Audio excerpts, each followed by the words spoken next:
आनंद classes में आप सभी बच्चों का स्वागत है। बच्चों, आज की पाठशाला में हम कक्षा 8वीं विषय हिंदी विषय में हमारा पाठ पहला है, डुबा दो अहंकार। बच्चों, ये कविता है और इसके कवि हैं रविंद्रनाथ टैगोर जी। परिचय। 1861 कोलकाता, पश्चिम बंगाल। मृत्यु 1941। परिचय। विश्व के महान साहित्यकार गुरुदेव रविंद्रनाथ टैगोर जी को नोबेल पुरस्कार से सम्मानित किया गया है। आप केवल कवि ही नहीं बल्कि कथाकार, उपन्यासकार, नाटककार, निबंधकार तथा चित्रकार भी हैं। आप हमारे राष्ट्रगीत के रचयिता हैं। आपको 1913 में गीतांजलि के लिए नोबेल पुरस्कार भी प्राप्त हुआ है। प्रमुख कृतियां बनफूल, कवि कहानी, संध्या संगीत, प्रभात संगीत, छवि, ओगान, गीतांजलि, वल्का, पलातका, वनवाणी और शेष लिखा आदि। पद्य संबंधी। प्रस्तुत गीत में कविंद्र रविंद्रनाथ टैगोर जी ईश्वर से प्रार्थना करते हुए कहते हैं कि हे देव, ऐसी शक्ति दो कि हमें किसी बात का अहंकार ना हो। इस गीत में कवि हमें अहंकार, अत्याचार से बचने के लिए प्रेरित करते हैं।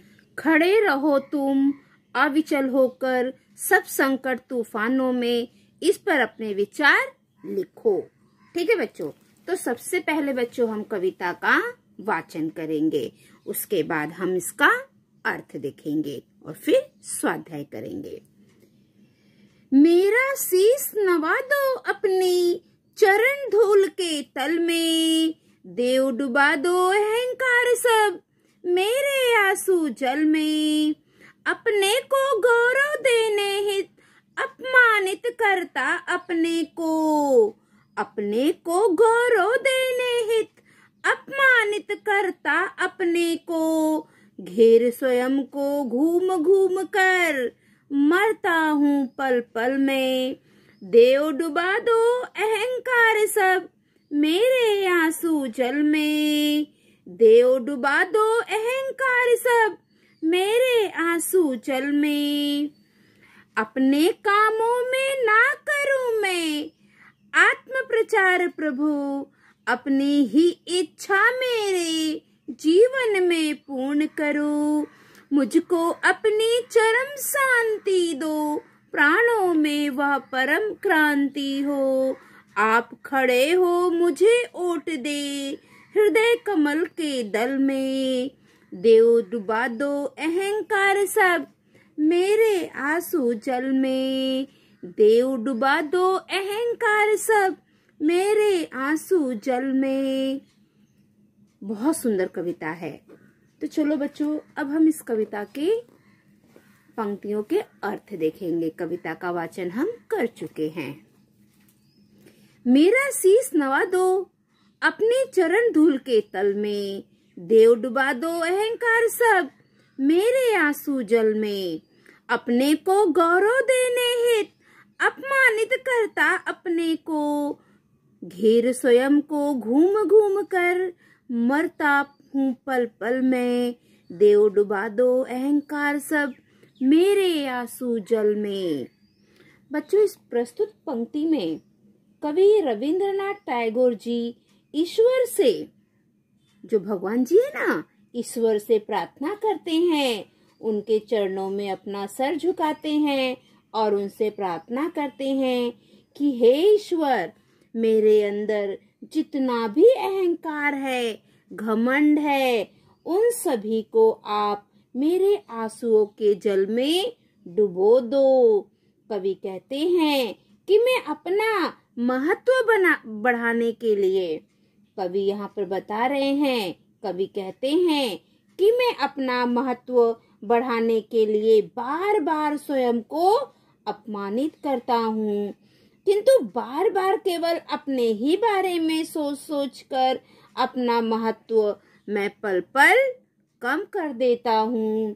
अंतिम पंक्तियों में कवि कहते हैं कि मनुष्य केवल अपने स्वार्थ के चक्कर में, सभी मनुष्य सिर्फ अपने बारे में सोचते हैं, अपने स्वार्थ के चक्कर में पड़कर अपने आप को बहुत छोटा बना देते हैं।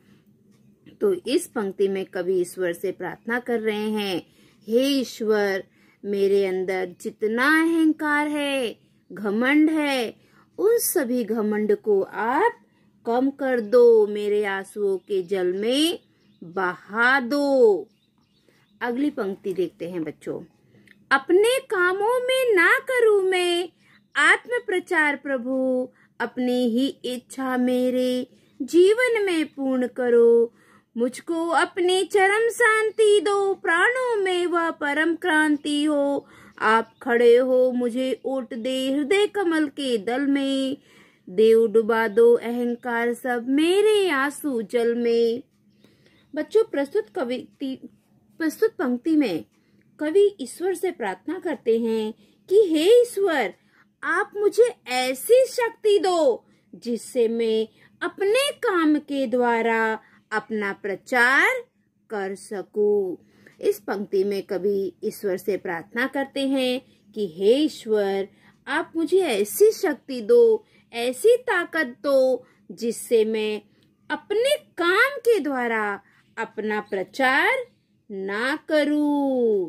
कवि ईश्वर से प्रार्थना कर रहे हैं कि मुझे ईश्वर ऐसी शक्ति दो जिससे मैं अपने काम द्वारा अपना प्रचार ना करूं। वे ईश्वर से ये भी प्रार्थना करते हैं, जो कवि हैं, वे ईश्वर से ये भी प्रार्थना करते हैं कि अपनी इच्छाएं, ईश्वर की जो भी इच्छाएं है, ये जो कवि है ना, कवि की जो भी इच्छाएं है उसे ईश्वर उनके जीवन में पूरा कर दे।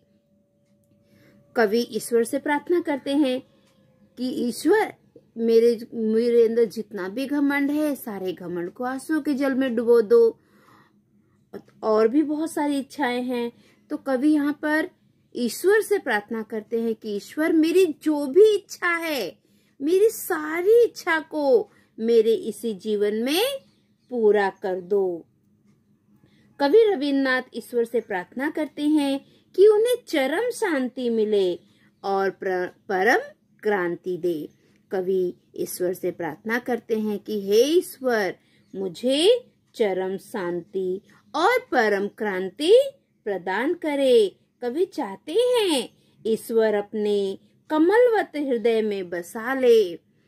कवि ईश्वर से प्रार्थना कर रहे हैं कि हे ईश्वर, आप मुझे अपने कमल के समान हृदय में मुझे स्थान दे, आप मुझे अपने दिल में बसा ले। अंत में कवि ईश्वर से फिर एक बार प्रार्थना करते हैं कि हे ईश्वर, आप मेरे अंदर जितने अहंकार है, घमंड है, उन सभी घमंड को, अहंकार को मेरे आंसुओं के जल में बहा दो। तो बच्चों, यहाँ पर हमने कविता का अर्थ देख लिया है। अब हम इसके स्वाध्याय करेंगे, ठीक है? तो चलो हम स्वाध्याय करते हैं। स्वाध्याय में सबसे पहले है शब्द वाटिका। आत्म प्रचार, आत्मस्तुति, चरम, सर्वोच्च पराकाष्ठा, दल, पंखुड़ी, मुहावरा, शीश नवाना, नतमस्तक होना, विनम्र होना, ओट देना, सहारा देना, आड़ देना। सूचना के अनुसार कृतियां करो। यहाँ पे जो सूचना दी गई है उसके अनुसार हमें कृतियां करना है। संजाल पूर्ण करो। कवि मांगता है, कवि क्या मांगता है बच्चों? कवि ईश्वर से प्रार्थना करता है ना कि मुझे चरम शांति दो, परम क्रांति दो, अपने हृदय में मुझे जगह दो और मेरे सारे अहंकार को घटा दो। ये देखो, यहाँ पे कवि ईश्वर से प्रार्थना कर रहा है ना, आप मेरे सारे अहंकार को मिटा दो और मुझे चरम शांति दो, परम क्रांति दो और अपने हृदय कमल में, ये देखो बच्चों, अपने हृदय कमल में मुझे स्थान दो, मुझे चरम शांति दो, परम क्रांति दो और जो मेरे अंदर अहंकार है उन सबको डुबो दो। तो ये उत्तर आएगा बच्चों, ठीक है। ये देखो मैंने यहाँ पे लिख भी दिया है।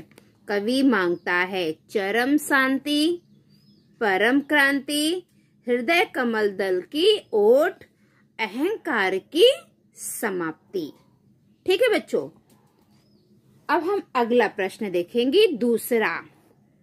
ऐसे प्रश्न तैयार करो जिनके उत्तरों में निम्न शब्द हो। तो उत्तर में क्या आना चाहिए बच्चों? हृदय कमल। हमारा उत्तर आना चाहिए हृदय कमल। तो हमें ऐसा प्रश्न तैयार करना है जिसका उत्तर हो हृदय कमल। तो प्रश्न क्या तैयार होगा? देखो, कवि ईश्वर से किसकी ओट मांगता है? तो देखो उत्तर में आ गया ना, हृदय कमल की ओट मांगता है। तो इस प्रकार आपको प्रश्न तैयार करके यहाँ पर लिखना है। अब दूसरा उत्तर है परम क्रांति। अब हमें प्रश्न तैयार करना है जिसका उत्तर हो परम क्रांति। तो प्रश्न देखो बच्चों, कवि अपने प्राणों के लिए ईश्वर से क्या मांगता है? हमारा प्रश्न बन गया, कवि अपने प्राणों के लिए ईश्वर से क्या मांगता है? तो उसका उत्तर है परम क्रांति मांगता है। तीसरा देखेंगे बच्चों, तीसरे का उत्तर आना चाहिए पल पल। अब हमें प्रश्न तैयार करना है जिसका उत्तर आए पल पल। तो देखो मैंने तैयार किया है, कवि घूम घूम कर कैसे मरता है? तो उत्तर में आएगा ना, कवि घूम घूम कर पल पल मरता है। तो देखो पल पल है यहाँ पे। तो ऐसा प्रश्न तैयार करोगे, कवि घूम घूम कर कैसे मरता है। ठीक है। अब चौथा देखो बच्चों, इसका उत्तर में आना चाहिए जीवन। तो अभी हमें प्रश्न तैयार करना है। तो देखो मैंने तैयार किया है, कवि ईश्वर से उनकी इच्छा कहाँ पूरी करने की प्रार्थना करता है? कवि ईश्वर से उनकी इच्छा कहाँ पूरी करने की प्रार्थना करता है? तो कवि कहते हैं ना, मेरे इसी जीवन में मेरी इच्छाओं को पूरी करो। तो देखो जीवन आ गया है। तो इस प्रकार आपको प्रश्न तैयार करना है। अब हम देखेंगे अगला प्रश्न, जोड़ियां मिलाओ। चरम, तो चरम की जोड़ी क्या आएगी? शांति, चरम शांति दो।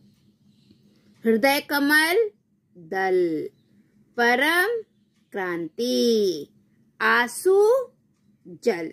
तो आपको सही उत्तर इसी प्रकार लिखना है। ठीक है। अब हमारा चौथा प्रश्न है, प्रस्तुत गीत की किन्हीं 4 पंक्तियों का सरल अर्थ लिखो। तो हमें अर्थ लिखने का है। तो आखिरी हमारी 4 पंक्तियां कौन सी थी बच्चों? ये देखो, मुझको अपनी चरम शांति दो, प्राणों में वह परम क्रांति हो, आप खड़े हो मुझे ओट दे, हृदय कमल के दल में, देव डुबा दो अहंकार सब, मेरे आंसू जल में। तो हमें इन पंक्तियों का अर्थ लिखना है। तो अर्थ मैंने आपको बताया है बच्चों। इसका अर्थ है, कवि इन पंक्तियों में ईश्वर से प्रार्थना करते हैं कि हे ईश्वर, आप मुझे चरम शांति दो, वह शांति मेरे प्राणों में चमक प्रकाश बनकर रहे। कवि ईश्वर से यह भी कहते हैं कि वे कवि को अपने कमलवत हृदय की पंखुड़ियों की ओट में शरण दे।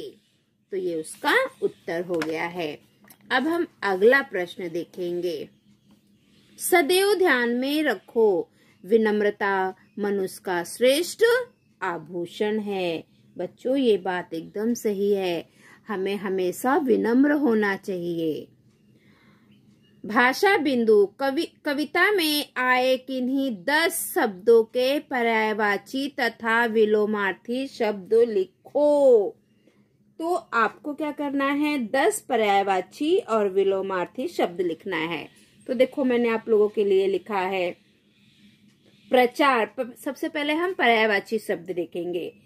प्रचार चलन रिवाज, हित भलाई कल्याण उपकार, अपमानित तिरस्कृत, अहंकार आत्माभिमान गर्व, इच्छा चाह लालसा, पूर्ण अखंडित समग्र, शांति समन, जीवन अस्तित्व, सब समस्त, अपना निजी।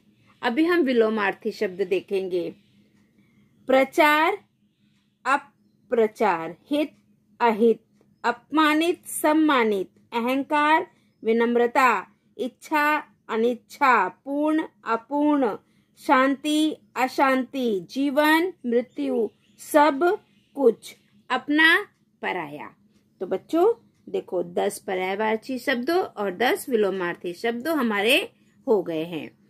निम्नलिखित शब्दों के आधार पर कहानी लिखो और उचित शीर्षक दो। आपको कहानी लिखना है। बोतल, किनारा, कंगन, कागज। इन सारे शब्दों का उपयोग करके हमें एक कहानी लिखना है। ठीक है, तो चलो मैं एक कहानी बताती हूँ। उत्तर प्रदेश में एक गांव भरतपुर है। उस गांव में हंसराज नाम के एक किसान थे। उनके 2 बच्चे थे, एक लड़का तथा दूसरी लड़की।